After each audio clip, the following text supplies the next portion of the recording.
So the impending release of John Wick Chapter 4, I want to take a retrospective look back at the first 3 films of the franchise. So let's get locked and loaded and journey into the world of the Baba Yaga.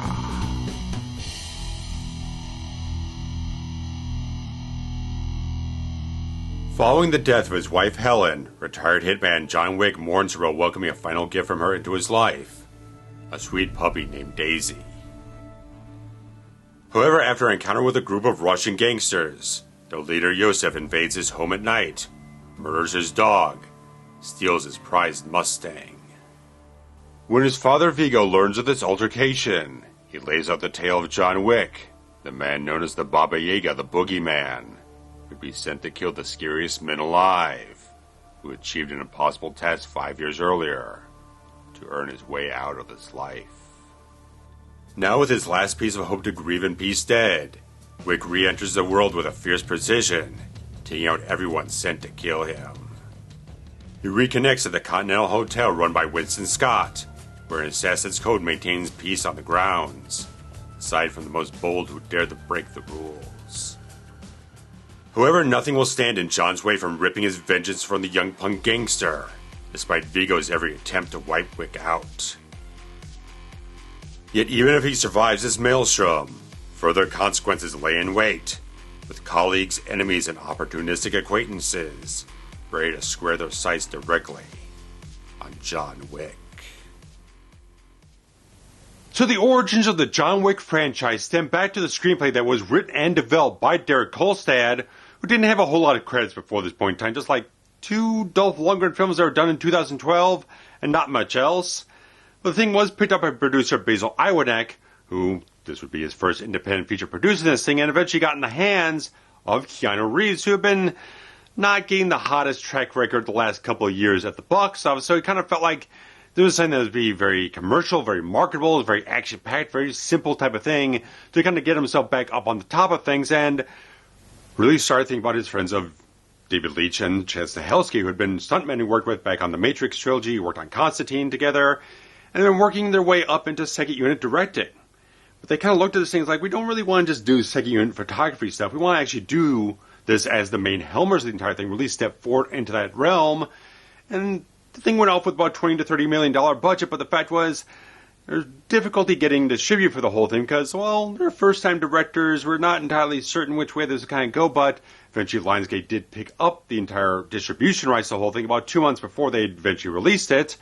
And it wasn't the hottest sort of like marketing campaign. It was kind of a sleeper type of thing going on because people were kind of like, it wasn't terribly expected this thing was going to do big business or be that hot of a thing. We were sort of like starting to see the critics' reactions and people kind of seeing it at film festivals or early screenings and whatnot. Really started building up a really strong buzz. So when the thing eventually got released on October 24th of 2014, the first John Wick film just really hit the ground running, did fantastic business, grossing $86 million worldwide. It's about almost tripling its original budget.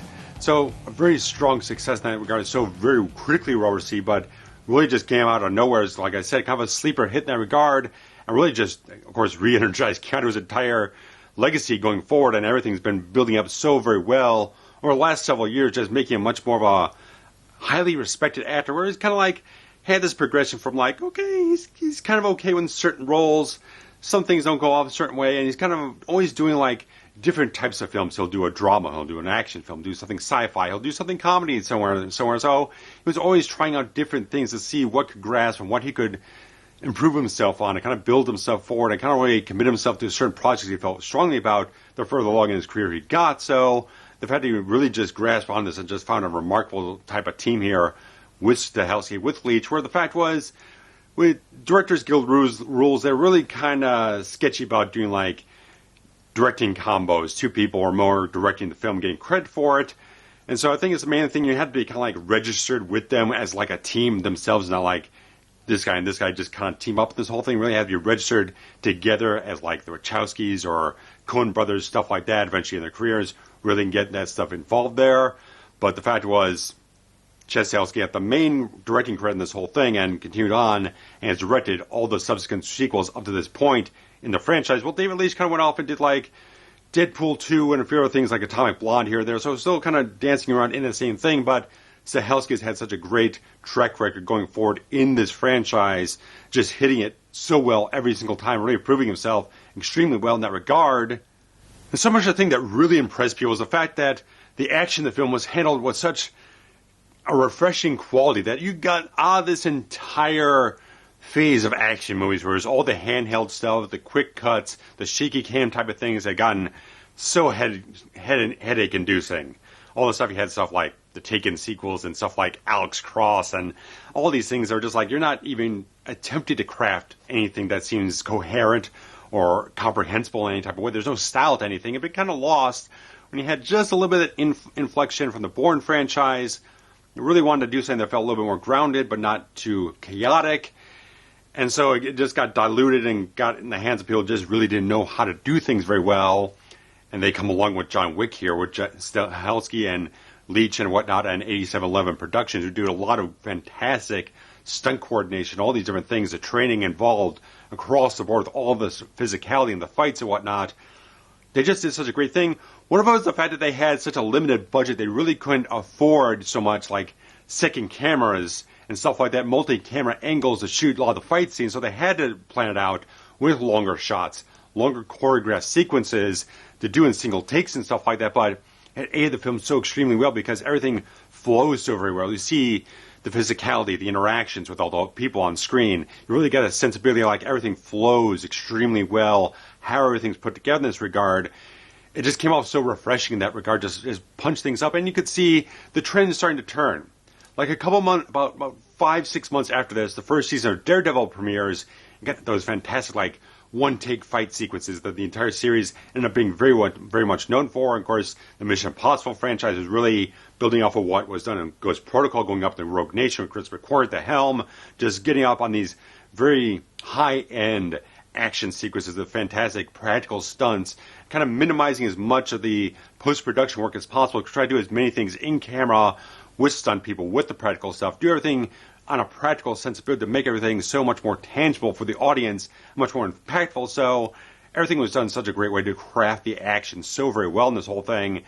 Everything comes off just from that first house fight where Jonathan's kind of knocking off of Vigo's sort of henchmen or whatnot. His kill squad in a straight way just impressed people so much, hit it off so well, but it really is that red circle sequence in the entire film that really just punches up so much with so much that nightclub strobing sort of style whatnot, but maintains a good sense of lighting schemes and the vibrance of the whole thing, maintain a certain geography, knowing exactly where you are, kind of building off stuff like that was done back in Collateral, and a few other things here and there, but really just has its own sensibilities that really struck so strongly that the visual style of the entire film was so strong, but they maintained a very strong sensibility of making sure the action stood out so very well, and saw the training on screen, what Keanu did and all the other people involved with the film really did to make sure they had all these expert skills injected into their characters to show them off so extremely well. So all the action in John Wick is so marvelously fantastic. It's become one of the absolute best and premier action franchise because of the quality of the work that's gone into making all these action sequences.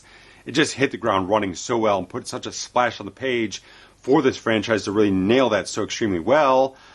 But you got to have that certain sensibility of having a good world built into this whole thing, and they did a fantastic job just building it out like it was a comic book to a certain degree. If you looked into a lot of comic books and whatnot, read a lot of stuff there, the really good ones to kind of build out that world of what the universe is, what these characters inhabit. They did such a great job injecting the ideas of the Continental and the rules of everything like that, and the assassin world in that regard, the etiquette involved, all this type of stuff, and such a great way to just kind of build all that stuff out and have all these connections between characters you get introduced to. John's coming back into the fold after several years, and is getting back in with Winston and dealing with Vigo and all these different things. So everyone has these connections going on. They're already fertile, and they have a certain life to them, a certain history to them. So that aids in building up a world that's so very entertaining and engaging and so interesting in that regard. And of course, you got to have the great characters. And Keanu Reeves does a fantastic job. I've always liked Keanu. Back from Bill and Ted and Point Break and a little bit of Speed and Matrix, everything is built up. I really had a lot of reverence for the guy. I really thought he was always really damn good, and this one really just further cements just how good he's become to show the pain, the pathos he's feeling over his past wife Helen here, and that little bit of that tether, that little bit of the heart, the soul, whatnot, because he gets the little dog there, Daisy. and the heart-crushing sensibility you have when Yosef and his gang come in there and wreck shop and kill the dog and all those type of stuff. You feel the pain, and Keanu really does emote that extremely well on screen. He's grown so much as an actor over these years to really kind of tap into that sort of sensibility, to show pain, show pathos, show those certain qualities about the character here that he can restrain himself from certain points. When he's dealing with Winston, he's kind of like coming to him just a little bit humbled, just saying like, I need a little bit of information. He's being a little bit restrained in that regard. He could go further with it and talk more about what's happened here or kind of unleash more emotions, but he kind of pulls it back to a certain degree. Great ways of how he can really just explode on screen with the emotions and the anger and the conviction, stuff like that. But he can also pull it back, have the smaller, more subtle moments in that regard. So all that stuff in his regard of making that stuff more happen throughout the entire film is so very well done with the humor and the veracity of this character as well, because you got to have that little bit of a levity in this whole thing. You just have that sensibility where there is that sense of fun with everything in regard with that, and it comes down so much of how they pinpoint and balance out the moments of kind of fun and humor and certain sly moments they have going on here. It's very well pinpointed in such great ways with the screenplay here, done such great ways, and he just latches onto it so effortlessly in that regard. I think Keanu does a fantastic job in having this character, making him come to life so much right from the outset. He makes an indelible mark to make this character iconic from the very first time you see him busting heads in that regard. So, excellent type of work from Keanu from the first time out here. But you got to have a great villain. You've got to have a great villain. Michael Nyqvist. This guy was fabulous. Sadly passed away a couple of years ago. But you see, again, kind of balancing out. You see, as I talked about Mission Impossible Ghost Protocol previously in this, but also did a whole video on that. Great actor, but very underdeveloped, underwritten, underutilized role in that film as the main villain. Here he's got like carte blanche to just really go at it and just show exactly what he can do. Kind of eating up the screen to a certain extent, but he can still have those little bit more, again, restrained moments here. And they're just like the entire scene where he's confronting his son, Yosef. You got Dean Winters there doing a fantastic job. This sort of fantastic. Apparently, he's credited as Vigo's attorney here, but he doesn't understand any of the Russian. There's always these great bits of banter where he's like, he doesn't know what's going on. He's kind of completely out of sync with everything that's happening around him, and he's completely out of his depth dealing with anything whatsoever. But it's great role with great chemistry in that regard. But when he's talking to Yosef there, he's giving the entire lore of who John Wick is. Masterful. Absolutely masterful, and still has those great moments of humor. He gives his son the drink, and then he punches him right in the stomach and stuff like that. Just like perfectly executed, conceived type of things in that regard. Creates such an entertaining character here that has that heavyweight sensibility you want from a character that still has a little reluctance about what he has to do here, what he's gotten, his stupid ass son has gotten him into. He does a fantastic job just laying it all out with the charisma and the swagger, the humor overall. It's like everything is so well balanced. It's such a great chemistry between him and Keanu. Even though they have a few little scenes here and there, they're hitting off so extremely well, whether it's just the writing itself, but also the fact that they lock in these characters with such vibrance and lushness in such a great way that he's such an excellent villain, nailed off in so many great ways, just like I like the fact that he is kind of pitting all these little things. He kind of comes to Marcus, this character that we don't have as much of a defined quality about him. Even though the fact we got fantastic, amazing actor and Willem Dafoe portraying him, feels like in the entire franchise, Marcus is kind of the least developed, the least one that really kind of took advantage of doing something very special, really kind of fleshing him out to a certain degree to have a little bit more depth to him. But kind of pitting this guy who may be kind of a ally to John to a certain degree, but he knows that Marcus has probably got a certain level of skills that would be very advantageous to him. He could kind of pull him in. They kind of wrap it up real quick like that. But nice how he's trying to manipulate things here and there, but then things get kind of turned back around on him. But by the end of the film, he's kind of like had to go off and extract a little extra sort of like revenge on his own part in that regard. So he's magnificent, this whole thing. Michael Nyqvist is just brilliant, absolutely brilliant, getting in this whole thing.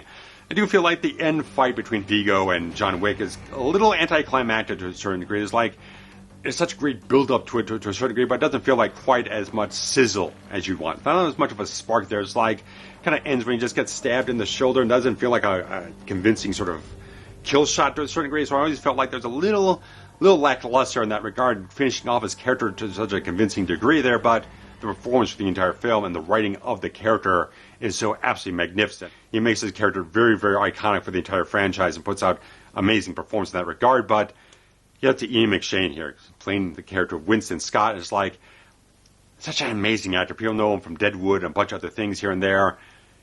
Magnificent actor. Just another, just like the fact of this franchise, as it built up so much, it continued to attract so many brilliant, fantastic, amazingly talented actors want to play in this world, and McShane just got in there really quick and whatnot, and just really started. Just doesn't have a whole lot in this film, but he, through his talent, what he does on screen, he's able to kind of craft a certain texture for the character of Winston, and gets a certain elegance about himself and the sensibility you have connected with the Continental and the enforcement of rules and stuff like that, where you have the character of Perkins there, portrayed by Adrianne Palicki, doing a fantastic job, this sort of like sub-boss in the entire film. Someone's willing to break the rules, but not really ready to take on the consequences if they don't get everything achieved that they really need to get to achieve. So I like the whole fact that you got all the stuff swirling around in the Continental here, a great setup for the entire franchise to really birth a lot of fertile ground out of such an amazing masterstroke of ideas there. But of course, I have to talk about Lance Reddick, who sadly recently passed away just completely unexpectedly, and what an amazing talent he was. Just, the guy was such a consummate professional, always had such a great, vibrant personality on screen. Just radiated out of everything he did.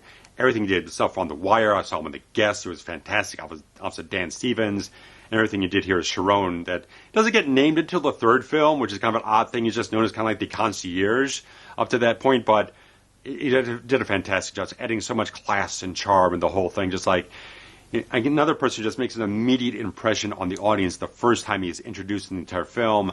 Everything just comes out so extremely well because, again, between the writing and the directing, but also the fact you cast such great actors who really wanted to play these characters with such a zeal to a certain degree and have such a fun time inhabiting this world. Amazing type of things, top to bottom throughout this entire cast. Of course, you got to have a kind of a scumbag to kind of facilitate the entire action of the film here with Alfie Allen portraying Joseph, and it's just like, couldn't cast a better guy. Just integrating this entire weaselly little character who just thinks he's on the top of the world after he kind of did some big job for his father out in Atlantic City, thinks he's got this kind of swagger to kind of throw his weight around and stuff like that, and he just got picked the wrong son of a bitch to kind of trip up and light the fuse on in that regard. So it's just like, excellent type of things getting off in that regard. Masterfully done in that regard. Just everything on the cast is so perfect. Absolutely perfect with everything that's written and cast and performed. Perfect things in that regard. But I think the thing that strengthened the entire film so much is that you got a very simple revenge story, but it's kind of taking a little bit of a spin in that regard. Usually it'd be like, oh, you killed my wife or you killed my daughter or something else like that, like a Death Wish type of movie. But it takes a little bit of a sidestep. Angles it to a certain degree. It was like, okay, the wife has died from some sort of disease or natural cause and somewhat like that, but it's created a heartbreak, a big hole in the soul of John Wick here, who's gotten out of this life because of this woman, and now he's lost something tragic, and he's been given this one little extra thing to kind of remember her by, and kind of fill the hole just a little bit more, and just gets sucked away by the worst piece of scum you could possibly encounter. It was just selfish and self-centered and all this type of things, and just completely out of his depth, dealing with anything whatsoever with someone of even a quarter of the caliber of John Wick in this regard. All this type of things, just like, it's such a great, well-told story that has so many good points to it that just hits off certain things, even though, like I said, I feel like after John eventually gets the revenge and killing Joseph and all that type of stuff, it kind of pivots to Vigo going after Marcus and kind of getting off in that regard in that final third act between John and Vigo in that regard. I feel like the fact that because you didn't develop Marcus quite so well, he's kind of a interchangeable character. I don't think you really needed someone the caliber of Willem Dafoe to step into it to take on the role that was written on the page. So, like, I feel like Willem Dafoe, if he was given something a little more eccentricities or thing else like that, you'd see, like a lot of other characters you get throughout the rest of the franchise. I think he could have excelled with it so much, but they didn't really give him enough and really kind of define as much about the relationship between John and Marcus in that regard to really have much of a emotional reaction to when Vigo goes off and takes him out and stuff like that. So it kind of leaves the third act a little less of an urgency, a little less of a fiery sensibility going towards the whole thing, with John had to go back and he's going to take out Vigo and the rest of his people and stuff like that. Still fantastic action sequences, no doubt whatsoever. The entire thing on the docks where he's shooting people through the hood of the car and smashing things up left and right. glorious type of things in that regard, but just on a story level, kind of loses a little something extra there because it didn't spend enough time or did something very substantive with the Marcus character to really have the payoff be as strong at the end of it after you get the initial revenge payoff in that regard. So great things in that regard. The whole first film really sparks off in such great ways. Of course, you get some little things paid off, because I remembered the first time I saw it, the first 2 times I saw it in the theater, I was like, yeah, he got Yosef, he got a new dog, but the fact is, he never got the car back. He didn't get his car back. The whole thing with John Leguizamo and stuff like that, and it's like you never kind of whip back around to that whole thing. So, fantastically, you've got John Wick Chapter 2, you open right up to the whole thing.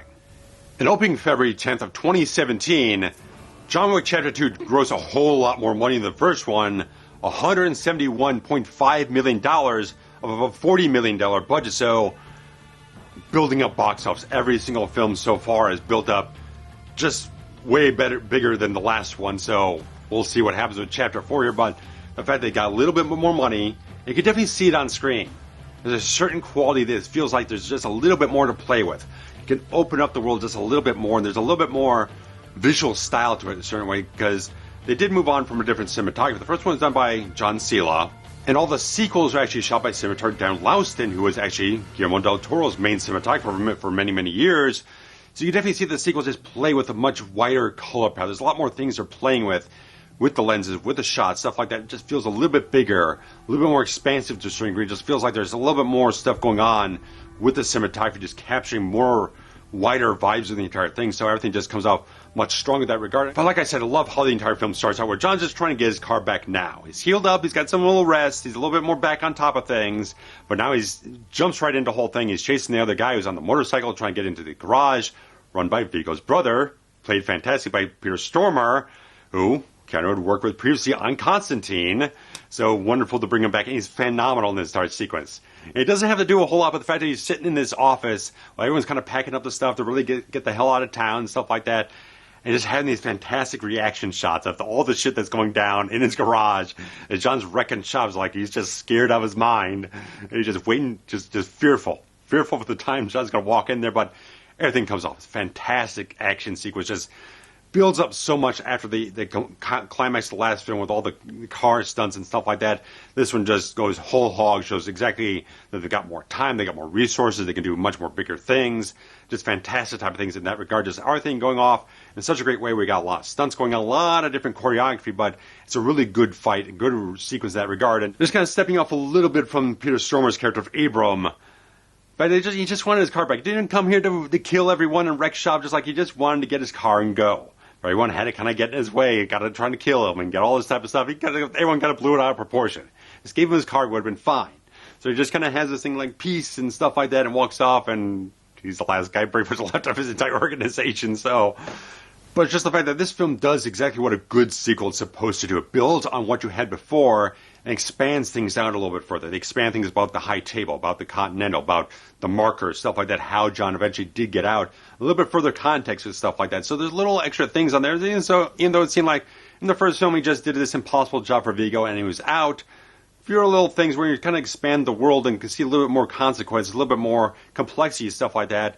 It feels kind of necessary. It feels a little bit more in place to introduce the thing with Santino D'Antonio and the marker they had to kind of get him out of the whole thing and kind of keep him underground to a certain degree, keep him detached from the world and stuff like that. So, as a few other things that some people might find like is a bit of a odd retcon to a certain degree, but I like the fact that they do use it further, the entire thing. They really expand these ideas. They keep using them further and further as you go into the other sequels and stuff like that. Moves this entire story forward and just kind of adds further dimension to everything that's going on throughout all the entire thing, from the high table down to the Continental and everything else involved with that entire thing.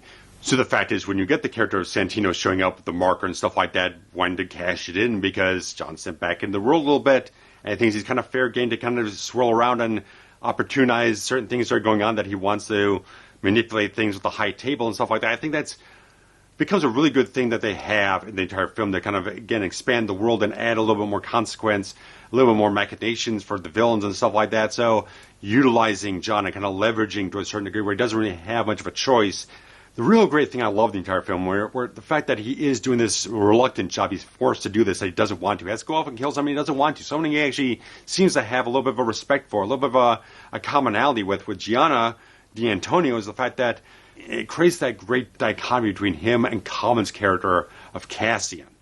I love the fact that, because now Cassian's kind of in a situation that John was a little bit in the first film.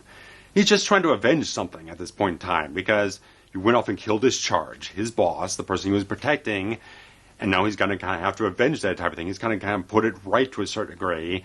So it's like, I like that. I love that. Absolutely love that entire thing, because Keanu and Coleman have worked before in the film Street Kings from David Ayer. Really highly recommend that film as well. And they do a great job in this whole thing. I love the entire thing. Coleman is great in this whole thing. I love his vibe on screen in general. I think he got a really solid professional vibe where he brings to on screen. Very good energy and stuff like that, and he's very, very razor focused as Cassian here. I love everything, every scene he's in. The entire thing where they're shooting each other back and forth on the streets of Rome, back and forth, aside from the cars, and they kind of grapple whatnot, going down all the bricks and stuff like that, and all these different things, and they crash into the Continental, where we've got the fantastic Franco Nero portraying Julius, the manager of the Continental in Rome, which is just a really good equal counterpart to Ian McShane in New York. Just a fantastic choice in that regard. But I like the fact you're playing so much of this slight standoffishness between the two characters. They play it so very well. And you don't vilify Cassian, because he's not a villain. He's very relatable in that regard. You can see exactly where he's coming from. John didn't want to do it. It's not something that was personal to him. It's something he was forced to do. So his entire conflicted, complex sort of thing between them. And I love the fact that they got all these great little points in time where they're just trying to fight in public when they get back to New York, and they're just painting these little silencer pot shots at them between stuff and here and there, and they go off in the pathway train and whatnot and all these different things. It's great. It's my favorite part of the entire film, because it's a great dynamic between the two characters. You can kind of see, like, you don't really want either one of them to get killed.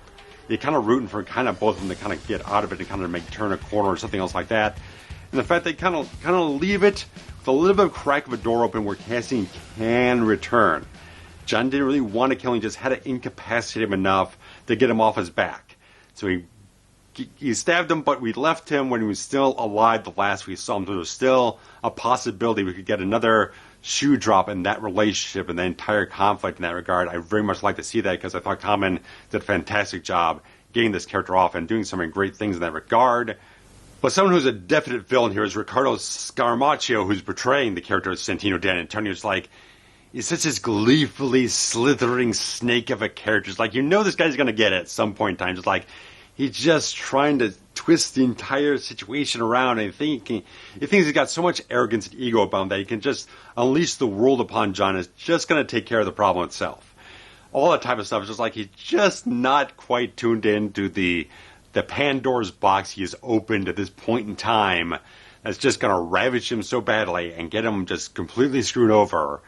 Just like the fact that, again, that ego and arrogance just overrides all good judgment on his part. And you got the fantastic thing where you got Winston coming in trying to talk some sense into him. It was like, you really think this is the best idea? You think you stabbed the devil in the back and you don't think you're going to get any kind of wrath off of that and stuff like that? Just like, Winston's such a great character in this film, trying to talk reason, not just into Santino, but also when John comes back at the end of the thing and he's fuming mad. He is just no more.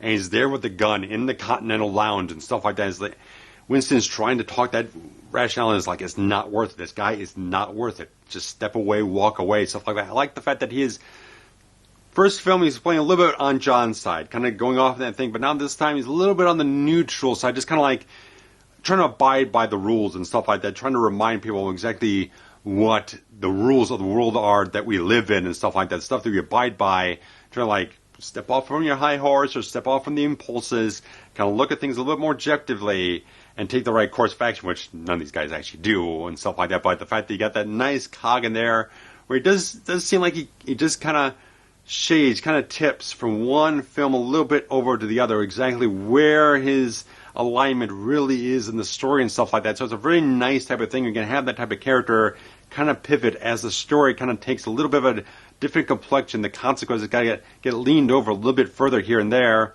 Really nice things in that regard. And of course, again, Lance Reddick doing a nice job in this whole thing. Doesn't get as much to do in this whole thing, but the fact he gets to bond A little bit with John's new dog and stuff like that is really nice type of things in that regard, but all these different things come off very, very well with the entire cast here. I do feel like Ruby Rose is the character of Eris, the sort of mute henchwoman, assassin, whatnot, working for Santino, is like, still don't, I've watched the film plenty of times. I really, really like Chapter 2 here, but she's never really made a very strong impression. I don't feel so much a performance. She does the performance fine, just feel like the character doesn't have as much impact on the plot. She's always kind of like just sitting off in the corner, kind of observing things or kind of giving off a sly remark to John or something else like that. Not really doing things that are proactive in the story to really kind of move it somewhere here or there as a direct type of thing. So it's a little bit kind of like just pulling a little bit of a string here or there where you're down in the catacombs or underneath Rome, which is kind of a fun sequence. We got all the heavy artillery and stuff like that. Really cool type of things, how John prepared that whole thing. Or having guns in certain places to kind of get off in a certain way where he's going off, where you know where you'd probably run out of ammo or something else like that, or need a change of tactics. Really smart sequence, but she doesn't have as much of an impact on these sequences until the final boss fight and the entire thing. We're going through the fantastic sort of museum exhibit with all the moving mirrors and stuff like that, which is very much an homage back to Enter the Dragon, Bruce Lee and stuff like that. So really good fight scene at the end there, just really nailed it so well, but I just feel like they didn't, another one that didn't quite utilize quite as well. They had a nice little style to the character, nice little thing to keep them memorable, but didn't have them as much of an integral part of the entire mechanics of the entire story here to really just have as much of a reaction to what she was doing on screen. So got a little bit off in that regard, not as strong in that regard, but Santino definitely gets the brunt of just the absolute rage in the whole thing. But Laurence Fishburne is having a goddamn blast in this franchise, absolutely. After he saw the first one, he was calling up Keanu. I was like, man, I got to be in this whole thing.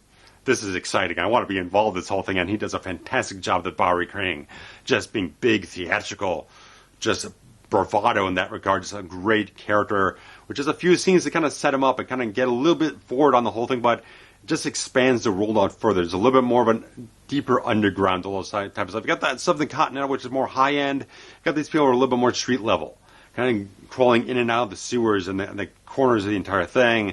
I like that quality. Just to have those different levels of everything going on where people are involved with different parts of different criminal organizations, stuff like that.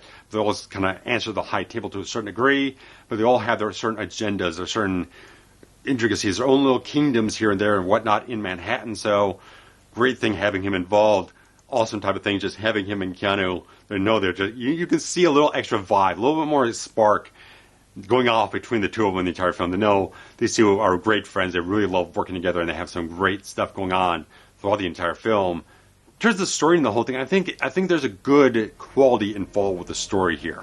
It still gives John an emotional conflict to deal with, but it's something different than the first film. Still someone coming in and trying to take something away that felt sacred. The entire thing, the sanctity of what he had with his life, where Winston does give a little bit off of it in the first film, where he's kind of telling John, it's like, you're stepping back into a world that you may not like what you get out of it.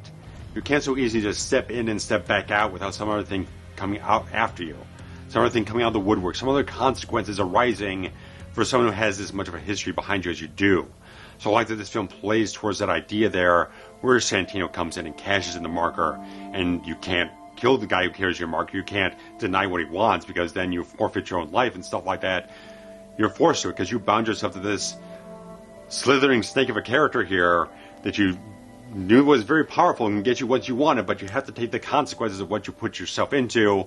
So I like the fact that they play off of that and build that type of thing forward and kind of add these further layers to the entire depth of the Continental and the High Table and the Bowery and all these different things going on. It just expands that world further that we're so lush with and so eager to see more of from the first film and see it expanded out further. I think they do a very good job in that regard and paying things off very, very well with the fact that he does break the rules of the whole thing. And there's so much the reiteration of rules and the confinement of what exactly this world is that they live in, and shows how what the consequences are when you break them that further. It's a little bit with Perkins of the first film, but this one just goes off much further because you've killed someone of very high regard who now sits at the high table. Now the entire world's going to come after you, and just comes off in a very good way where, like, I didn't like Chapter 2 as much the first time I saw it, when I reviewed it on opening weekend, but I actually got on Blu-ray and I watched it over and over again. It's like, I really, really like this one. I really warmed up further to this one on repeat viewings, getting a lot more out of it. I just feel like this one just does a lot more things with story to a certain degree. I think there were some people feeling like they wanted more emphasis on action, less things on story complexity, and so when they did go into Chapter 3, they kind of rebalanced things to a certain degree where they put a lot more emphasis on action, less on the story to a certain degree, and so I'll kind of get into it in a little bit, but I think Chapter 2 does a very good job of just building up things further, expanding the story, and moving the story into new, different places where you can have further consequences that are much more unique, and just have things come off in a very good way where everything still comes off very strongly, where you have all the things going on. Keanu doing a fantastic job just upping all the things with the stunts of this whole thing, all the things going on with this whole thing, where they just want to get more things involved with, more jiu-jitsu, more judo, stuff like that going off that thing, just having him and training him further, get a lot more skills under his belt and stuff like that, and have all these different things to play with and get much more specific about exactly what they could do and what they could make out of all the sequences here. The other thing when they go on the entire assassin montage in New York, where he does the whole thing where he kills the people with the freaking pencil, which everyone was like, you gotta show that. You gotta build off the legend and show that off further. What you reiterated earlier in the film with Pierce Stormare's character, but I like the fact that that's played even more comedy. That he's kind of like, what the fuck can do that? It's wonderful type of things. That's a fantastic addition to the cast. I love him so much. He's a gem.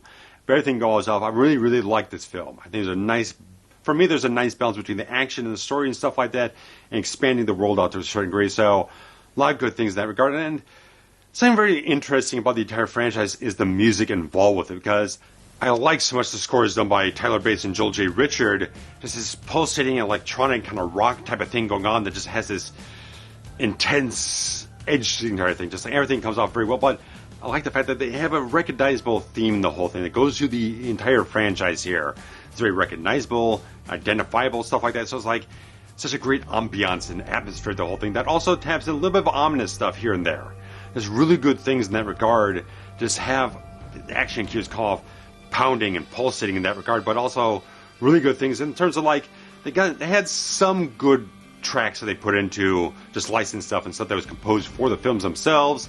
Got some nice sort of pop tracks and stuff like that, sort of ambient, sort of synth rock stuff here and there. The first film kind of mainly used this Marilyn Manson song called Killing Strangers that wasn't released on the soundtrack. It was from his forthcoming album, where I think they really wanted to license an older song from his catalog for the entire film, but they end up using it a couple of times through the entire film, and here, there, and everywhere, whatever the case is with Manson, who cares, whatever.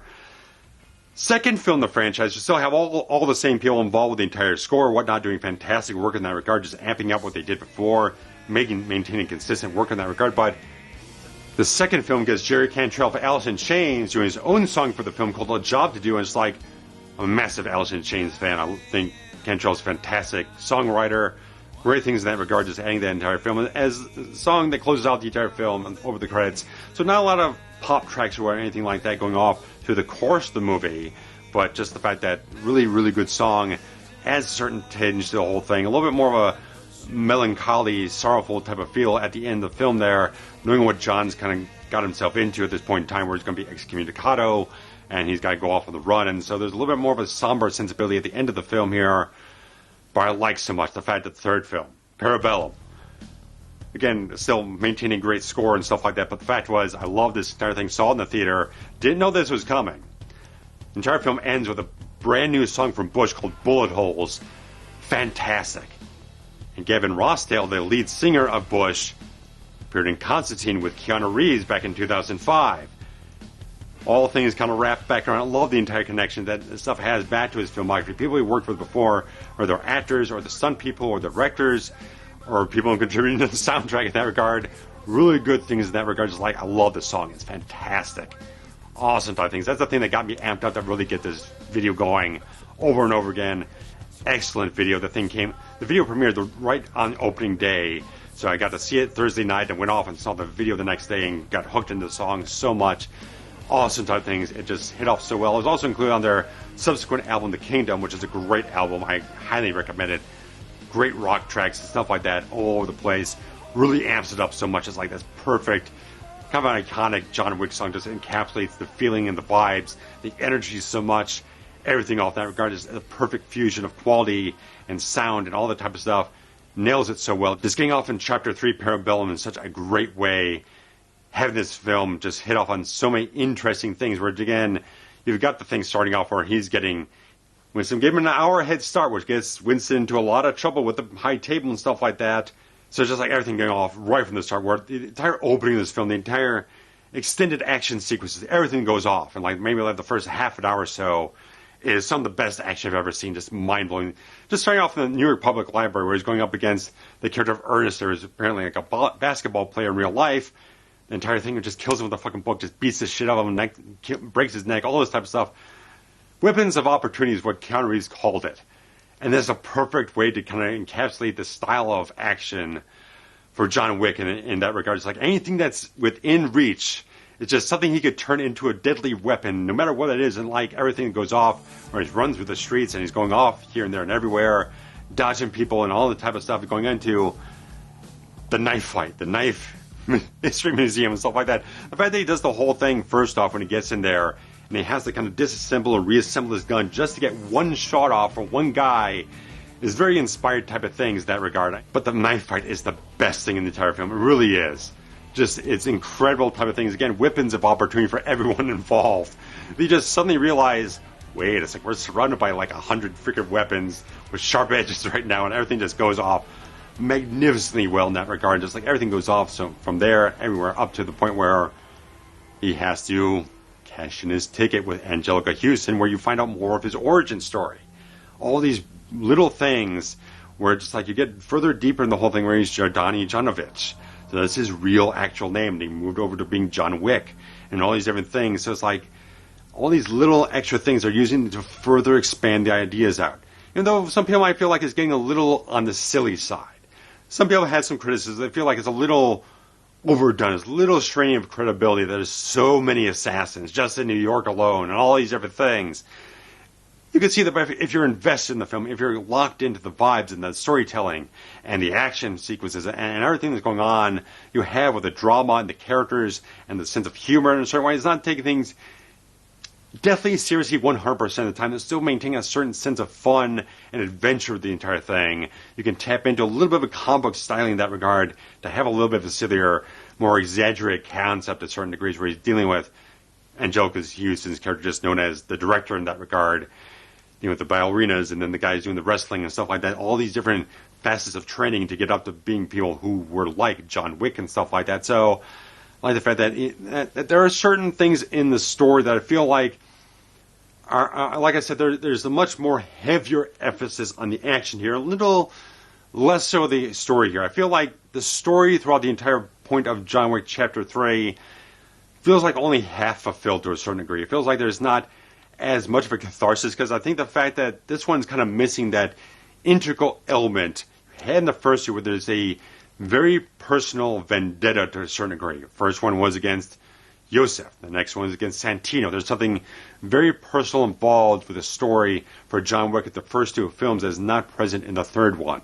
There is personal elements, but his drive towards the action towards the end of the film is not so personally motivated as it was in the first two films. He's certainly doing things, getting off where he's trying to go off to Casablanca and dealing with Halle Berry's character with these fantastic type of things. Shows that he has a marker for her, that he got her out of a certain situation with her daughter and stuff like that to get her safe somewhere in the world. And getting all these little things that kind of a little cyclical in that regard. But the fact that he goes off in the desert and tries to meet this elder that's above the high table to trying to get back into the good graces, is trying to absolve himself of everything that's going on, release the entire bounty that's been put on him by Continental because he broke the rules and stuff like that. This $15 million bounty that he gets jacked up to. Feels like, yeah, we get a certain sensibility of insight into his character here, what he wants to live for, the memory of his wife. Let that live on through himself. That's a good thing to have in our film. It could have been expressed in different ways. It could have been expressed to Sophia. It could have been expressed to different characters here to have that laid out for that type of thing, because the problem with the story is the fact that he goes off to these extreme lengths to go meet this elder above the high table to get himself absolved of this whole thing. And then once he pledges his fealty to them, cuts the finger off and says, I will do what needs to be done, trading his life with other people's lives, stuff like that. And he goes right back to New York, goes up to Winston, eventually just like, yeah, I'm not going to go off and kill you like they want me to. I'm just going to flip back over and stuff like that. So it feels very negated what they're trying to do. kind of set up what he's still living for, what he's still fighting for, what there is a little bit more depth to his character in that regard. But the fact that he goes to such extreme lengths, it just kind of flips it over when Winston, who does, like I said, kind of tip over to that other side in this entire film, where Ian McShane's playing just the right way. You can see the way he's portraying the character in these sequences. He's manipulating people. He's just trying to twist people around. He's not too much unlike Santino before, but he's much more of a skilled, subtle manipulator. Move the chess pieces in the right places so he can move things around towards his advantage. He knows he's got this weapon of John Wick, and he can just kind of pull and push him here and there and kind of manipulate him to a certain degree, where he can put the gun towards the adjudicator and all these other people in the whole thing against the high table, work him against them towards his own benefit, where he's going to pretty much turn against them, and like this was just a show of force for the high table to regain his throne and this type of thing, regain his standing and stuff like that. So really good how it pivots him towards a little bit more of a villain. Not an outright villain, but much more of an adversary. Someone's a little bit more shaded against John Wick, where he's manipulating him and using him in certain ways that certainly should tap into a little bit of a rage here and there as we go forward beyond this film, stuff like that. So very good things in that regard. How they're moving stuff here and there in that regard, moving towards Winston, having that sort of master manipulator type of thing, but it does kind of shortchange a little bit of that sort of personal stakes John has in things, because he's going up against all these guys he doesn't have a personal investment in. There's no one here that he's getting revenge on. There's no one he has a vendetta against. No one he has a personal grudge with in any type of way. So he's kind of losing that sort of thing. It's just obstacle after obstacle he has to transcend just to get to the end of the entire film. But the improvements this film does make over Chapter 2 is just the fact that it does have much more innovation. Just builds on top of things that are done before. Much more sane sort of action sequences. Much more imagination what you're doing on getting more martial arts and entire thing. Getting a lot more things that are than just the gun stuff. You're getting a lot more hand-to-hand combat, a lot more close quarters type of things, and just more innovative type of things. You've gotten right on a freaking horse in a certain point in time. The entire thing when they're going on the entire bridge down there, and they have all the guys with the swords and whatnot, which was very complicated. There's a lot of stuff they did practically on location, but a lot of the more complex stuff they had to do on green screen stuff here and there. So might take a little bit of the edge of that entire sequence, knowing that a lot of stuff was just like guys on green screens kind of being scooted around and stuff like that, but still executed on screen. Phenomenally good type of stuff. Just so satisfying, seeing so many different types of action going on in the entire film. And yet, it's a fantastic villain. Zero, portrayed by the brilliant Mark Dacascos and everything. Originally, I believe it was Hiroyuki Sanada who was supposed to be cast in this role, but eventually turned it down to have his very small role in Avengers Endgame. But thankfully, they bring him back for Chapter 4 in a much more expanded role. But the fact of the matter is, Dacascos is great. And he got kind of a short nose. After Sanada kind of bowed out, they kind of got him very quickly in our thing, but he caught on so well. He was so enthusiastic to be involved with these guys. He's such a great spirit to have on set and stuff like that. So willing and so honorable to kind of get in the entire thing, work with these guys. Such a great fan of this stuff. And just the fact that Zero's this big John Wick fanboy. He's got this complex about it. It's like no one else is worthy enough to take out John Wick than me. So he's taking out other guys that are kind of closing in on him and stuff like, no, me only. By my blade only, you will go out. Stuff like that. It's like a great sort of honorable combat quality to have in the art film. When they have the two guys from Raid Redemption and whatnot, these two guys came in, they want to work with them so much. Such great excelling qualities about their martial arts skills and all that type of stuff, how they can work on choreographing the action. And portraying these guys just want to have a good fight with John. They don't want to take him out too easily. It's like we want to have something that's up to the legend of John Wick. And even though John's kind of like, he's kind of all over it. He's belled like 1,000 guys at this point in time. He just wants to get past this shit. And they're just kind of like, no, get back up. We want to do a little bit more. We want to have it being satisfying. We're going to take you out. We want it to be the best fight it possibly can be. Those are great type of things. And Zero's the next step beyond that. This great giddy fanboy of John Wick is like, he's so much like, he's so up on it to be like in the presence of this guy, being there right at the cusp of battling this guy and all these different things. It's great stuff. Just he's such a great presence. He's so energetic and so much tapped into that shinobi quality you want to have for this character who has all these students that are trained so well and want to learn from him. All these different things. As the art of like slipping in and out of shadows and not being seen or heard and stuff like that. Great quality when they're being used by the adjudicator to go in and carrying out their sort of will or whatnot. where he's a fantastic delight, getting off everything he has to do with the comedy, with the action, all the different things. He's got a great presence on screen that's perfect for the tone they're going for. He's right at it, perfectly in tune with everything going on here. Fantastic presence. Loved the entire fight at the end between him and John. Great things where they're dealing with all the mirrors and the glass and the different lighting schemes, stuff like that, moving in and out, using kind of smoke and mirrors in that regard. Great stuff, all that type of things. And just the fact that he gets those final humorous beats where he's been slain through and all this type of stuff. It's like, oh, need a moment to catch my breath, John. He's trying to look kind of strong, kind of make himself proud and all that type of stuff, to kind of look good in the eyes of John, trying to push himself to the last moment. It's great. It's perfect. Awesome type of things in that regard. So he's great in the film. Like I said, it just would have been nice if there was a little extra something that was a little bit more of a personal propulsity to the end of the film for John himself, a little bit more personal stake that he's fighting against someone to have a certain cutthroat mentality again. So he's got great villains, great adversaries going off, and a lot of great cast of characters.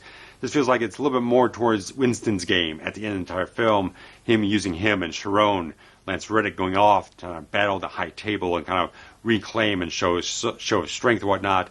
So he's playing a different game than what John's playing.